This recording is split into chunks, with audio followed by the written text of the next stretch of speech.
Saya sudah melaporkan dan insya Allah hasilnya juga baik dan sudah saya mendapatkan arahan teknis untuk segera saya akan melakukan eksekusi lebih lanjut.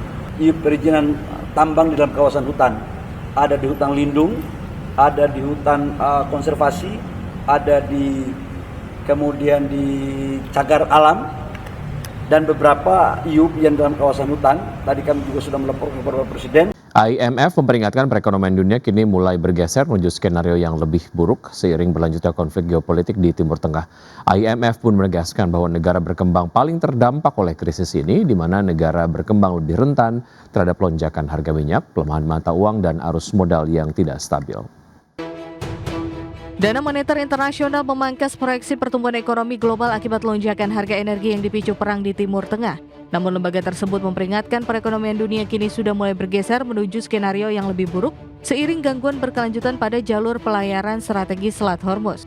IMF memaparkan 3 skenario pertumbuhan ekonomi global, yakni skenario dasar, skenario buruk, dan skenario ekstrim yang semuanya bergantung pada perkembangan perang.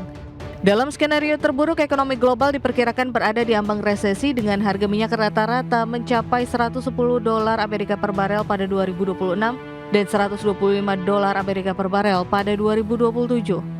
Dalam proyeksi dasar yang digunakan IMF untuk World Economic Outlook, konflik diasumsikan hanya berlangsung singkat dan harga minyak kembali normal pada paruh kedua 2026 dengan rata-rata sekitar $82 per barel. Dalam skenario buruk, konflik yang lebih panjang akan menjaga harga minyak di sekitar $100 tahun ini dan $75 pada 2027 dengan pertumbuhan ekonomi global melambat menjadi 2,5% dari 3,4% pada 2025. Dalam skenario ekstrim, konflik yang berkepanjangan akan mendorong harga minyak melonjak dan menciptakan guncangan pasar keuangan global. Pertumbuhan ekonomi dunia bisa turun hingga 2%, level yang oleh IMF disebut sebagai hampir resesi global. IMF mencatat pertumbuhan di bawah level tersebut hanya terjadi 4 kali sejak 1980, termasuk krisis keuangan 2009 dan pandemi COVID-19 pada 2020. IMF menegaskan bahwa negara berkembang paling terdampak oleh krisis ini dengan pertumbuhan turun menjadi 3,9% pada 2026. Negara-negara ini lebih rentan terhadap lonjakan harga minyak, pelemahan mata uang, dan arus modal yang tidak stabil. Dampak terbesar terjadi di kawasan Timur Tengah dan Asia Tengah yang diproyeksikan hanya tumbuh 1,9% pada 2026 akibat gangguan infrastruktur dan penurunan ekspor energi. Berbagai sumber IDX Channel. Harga emas melambung sekitar 2% pada perdagangan di hari Selasa didorong pelemahan dolar Amerika Serikat serta meningkatnya harapan bahwa pembicaraan antara Amerika Serikat dan Iran akan kembali dilanjutkan. Emas spot melonjak 2% menjadi $4.831, sedangkan harga emas berjangka emas Amerika Serikat ditutup menguat 1,7% ke posisi $4.850. Dari sisi sentimen, Presiden Amerika Serikat Donald Trump menyatakan pembicaraan untuk mengakhiri konflik dengan Iran berpotensi kembali digelar di Pakistan dalam 2 hari ke depan. Pernyataan ini muncul setelah negosiasi akhir pekan lalu yang gagal, yang mendorong Washington untuk melakukan blokade terhadap pelabuhan Iran. Analis menilai arah pergerakan harga emas dalam waktu dekat akan sangat bergantung kepada perkembangan perundingan tersebut. Kombinasi depresiasi dolar dan kejatuhan harga minyak saat ini juga turut menopang harga emas.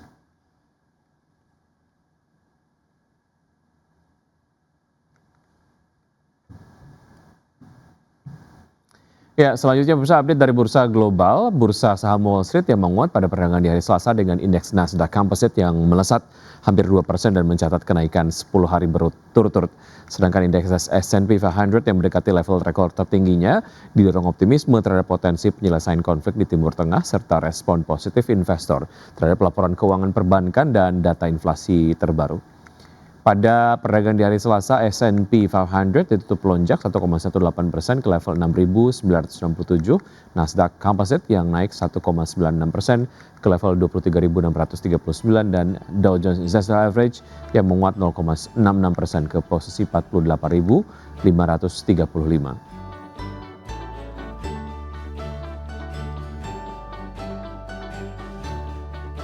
Ya, sementara itu bursa saham Eropa berakhir di level tertinggi dalam lebih dari 1 bulan dan didorong oleh optimisme investor terhadap kemungkinan dimulainya kembali pembicaraan damai Timur Tengah meski LVMH dan sejumlah perusahaan besar lainnya memperingatkan dampak negatif konflik terhadap kinerja bisnis. Stock 600 yang ditutup menguat 0,99% ke level 619,95, DAX Jerman yang naik 1,27% ke posisi 24.044 dan FTSE 100 Inggris yang meningkat 0,25% ke posisi 10.609.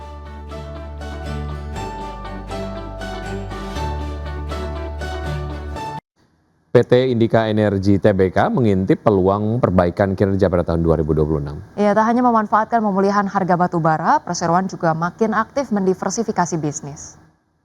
Head of Corporate Communications Indika Energi, Ricky Fernando, mengatakan prospek kinerja perseroan diperkirakan akan lebih stabil pada 2026, seiring dengan pergerakan harga batu bara yang lebih kondusif meski tetap volatile. Perseroan menargetkan dapat memproduksi batu bara sebanyak 30,3 juta ton pada tahun ini. Sementara itu, salah satu proyek unggulan perseroan di segmen non-batu bara adalah proyek emas awak emas yang sedang dalam tahap pengembangan lanjutan dengan target produksi secara komersial pada awal 2027. Selain itu, perseroan juga terus memperluas ekosistem kendaraan listrik secara terintegrasi yang mencakup motor listrik, kendaraan listrik komersial, serta distributor bus listrik dan armada truk listrik untuk sektor pertambangan. Untuk itu, perseroan menyiapkan belanja modal sebesar 380,4 juta dolar pada 2026 yang sebagian besar dialokasikan untuk pengembangan proyek awak emas, penguatan bisnis kendaraan listrik, hingga pengembangan bisnis logistik.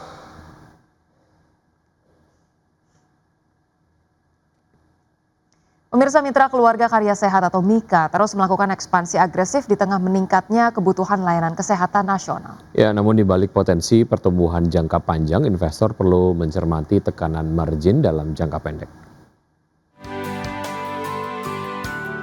Rencana ekspansi PT Mitra Keluarga Karya Sehat Tbk dengan alokasi belanja modal mencapai 900 miliar hingga 1 triliun rupiah dinilai sebagai langkah agresif namun terukur. Strategi ini diharapkan mampu mendorong pertumbuhan jangka menengah hingga panjang seiring meningkatnya kebutuhan layanan kesehatan. Meski demikian, ekspansi tersebut berpotensi menekan margin keuangan dalam jangka pendek. Hal ini disebabkan oleh biaya awal operasional dari pembangunan 2 rumah sakit baru di wilayah Jabodetabek dan Jawa Timur yang ditargetkan selesai pada kuartal ketiga hingga keempat 2026. Kontribusi pendapatan dari rumah sakit baru diperkirakan masih terbatas pada 2026 namun akan mulai signifikan pada 2027 hingga 2028 seiring peningkatan jumlah pasien dan utilisasi. Pembiayaan ekspansi yang berasal dari kas internal juga menunjukkan kuatnya likuiditas dan rendahnya risiko keuangan perusahaan. Berbagai sumber IDX Channel. Pemirsa, terima kasih Anda masih bersama kami di Market Buzz. PT United Tractors Tbk melaporkan pelemahan kinerja pada sejumlah lini usaha pada 2 bulan pertama 2026. Ya, di segmen alat berat penjualan merek Komatsu berkurang 10,5% year on year, sedangkan segmen batubara penjualan batubara termal dan metalurgi melalui anak usaha turun 2,81% year on year. PT United Tractors Tbk menunjukkan tren pelemahan kinerja pada sejumlah lini usaha pada 2 bulan pertama 2026. Penjualan alat berat merek Komatsu yang didistribusikan perseroan berkurang 10,5% year on year dari 917 unit pada Januari dan Februari 2025 menjadi 869 unit pada Januari dan Februari 2026. Mayoritas penjualan alat berat per Februari 2026 ditujukan ke sektor pertambangan dengan porsi 49%, setelah itu diikuti oleh segmen kehutanan, konstruksi, dan agro. Perseroan melalui PT Pama Persada Nusantara juga mencatatkan penurunan produksi batubara untuk pelanggan sebesar 6,85% year on year dari 21,9 juta ton pada Januari-Februari 2025 menjadi 20,4 juta ton pada Januari dan Februari 2026.